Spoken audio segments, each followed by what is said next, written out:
भगिया कमातल महादेव निध करई हो।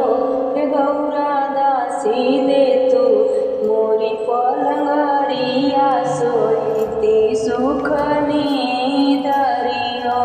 हे गौरा दासी दे तू मोरी पलंगरिया सोईती सुख निधरी हो।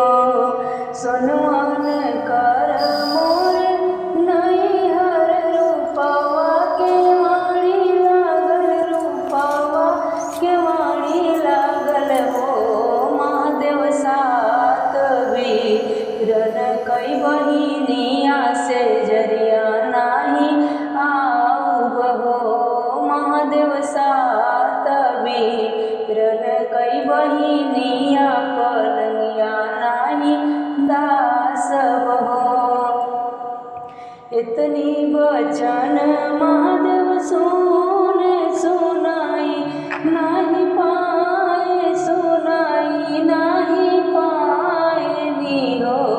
महादेव धैली है ओ महादेव ढूंढे बैल भैंसवारत बन के सिधारनी हो। महादेव ढूंढे बैल भैंसवारत बन के सिधारई हो। एक बन गईले दूसर बन अवर तीसर बन हो। महादेव पछवा